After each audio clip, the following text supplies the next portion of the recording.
નમસ્કાર દર્શક મિત્રો, એસડી ન્યૂઝ ગુજરાતી ચેનલ પર આપનું સ્વાગત છે ને હું આપની સાથે વૈશાલી પુબારુ કરીશું નજર આજના સમાચાર પર। ડાંગ જિલ્લામાં સ્થાનિક સ્વરાજ્યની પેટા ચૂંટણીમાં ત્રિકોણીયો જંગ જામશે।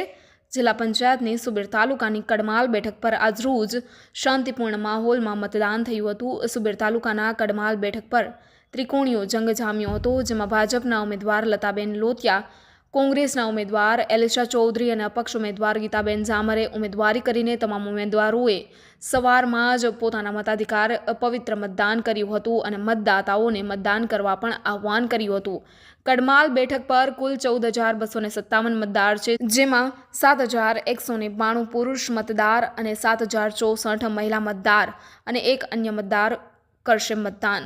સુબીર તાલુકામાં કુલ 22 મતદાન મથકો પર મતદાન થયું હતું। આ મતદાન મથક માટે 153 જેટલા મતદાન માટે કર્મચારીઓની નિમણૂક કરવામાં આવી હતી, જેમાં ચૂંટણી પ્રક્રિયામાં ડાંગ પોલીસનો તમામ મતદાન મથક પર ચુસ્ત બંદોબસ્ત પણ ગોઠવવામાં આવ્યો હતો।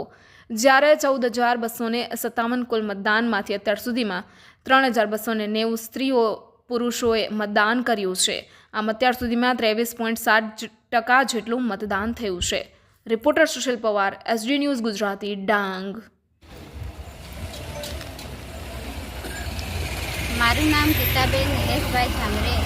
હું ભારત આદિવાસી સંવિધાન સેના દ્વારા ગરીબોના મસીહા એવા શ્રી છોટુભાઈ વસાવા સાહેબશ્રીના માર્ગદર્શન હેઠળ ડાંગ જિલ્લા 10 કડમાળ પંચાયત પેટા ચૂંટણીમાં ઉમેદવારી કરી છે અને હું લોકોના આગળથી કામ કરતી આવી અને લોકો મારા પર વિશ્વાસ રાખે છે।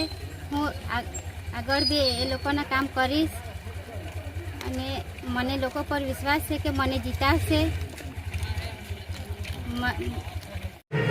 હું એલિસાબેન ગુલાબભાઈ ચૌધરી કડમાળ 10 જિલ્લા પંચાયતના ખાલી પડેલી સીટમાં મેં કોંગ્રેસ પક્ષના ઉમેદવાર તરીકે ઉમેદવારી કરી છે અને આજે જ્યારે મતદાન થઈ રહ્યું છે ત્યારે સારી રીતે મતદાન થાય અને મને બહુમતથી જીતાવે એવો મને વિશ્વાસ છે।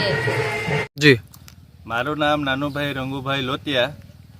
હું ઢોંગિયાંબા ગામનો વતની છું, ઢોંગિયાંબા ગામનો મતદાર છું અને મેં વહેલી સવારે મારું મતદાન કર્યું છે અને મારા ગામમાં હજુ વિકાસ ઘણો બાકી છે અને મારે વિકાસ કરવા માટે મેં વોટિંગ કર્યું છે અને હજુ પણ મારી આશા છે કે વિકાસ અમારા ગામમાં થવો જોઈએ, એના માટે મેં વોટ કરેલો છે। મારું નામ લતાબેન નાનુભાઈ લોતિયા। 10 કડમાળ જિલ્લા પંચાયતમાં પેટા ચૂંટણીમાં મેં ભાજપ તરફથી ઉમેદવારી કરેલી છે અને આજે મેં